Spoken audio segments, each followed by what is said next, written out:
La bataille de la vallée des Lions il y a longtemps, au cœur de l'Afrique, se trouvait un royaume prospère appelé Aminda. Le royaume était entouré de vastes savanes, de montagnes majestueuses et de rivières sinueuses. Le roi de Zaminda, le sage et courageux Mansa Kabira, était respecté par son peuple pour sa justice et son leadership éclairé. Un jour, des éclaireurs rapportèrent au roi Kabira des nouvelles alarmantes. Une armée étrangère, dirigée par le redoutable général Okot, avançait vers la vallée des Lions, une région sacrée et riche en ressources pour le royaume. Les intentions d'Okot étaient claires. Conquérir Aminda et s'emparer de ses trésors. Kabira rassembla immédiatement son conseil et décida qu'il devait défendre leurs terres coûte que coûte.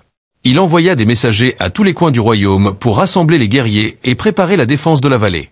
Parmi ces guerriers se trouvait Amani, une jeune femme connue pour son courage et son habileté au combat. Fille d'un chef de tribu, elle avait appris l'art de la guerre dès son jeune âge. Les jours passèrent et les guerriers de Zaminda se rassemblèrent dans la vallée des Lions. Kabira, debout sur un rocher, harangua ses troupes. Aujourd'hui, nous combattons non seulement pour notre terre, mais aussi pour l'honneur de nos ancêtres et pour l'avenir de nos enfants. Que le courage des lions coule dans nos veines. L'armée d'Okot arriva bientôt, et une bataille épique s'ensuivit. Les guerriers de Zaminda, bien qu'en infériorité numérique, se battirent avec une détermination farouche.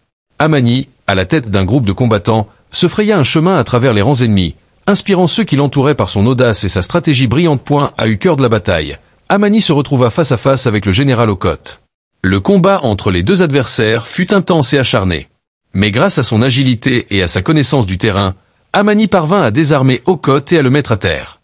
Au lieu de le tuer, elle le regarda dans les yeux et déclara « Quittez notre terre et n'oubliez jamais la puissance de Zaminda ». Défait et humilié, Okot ordonna la retraite de ses troupes. La vallée des Lions était sauvée, et le royaume de Zaminda célébra sa victoire avec gratitude et fierté.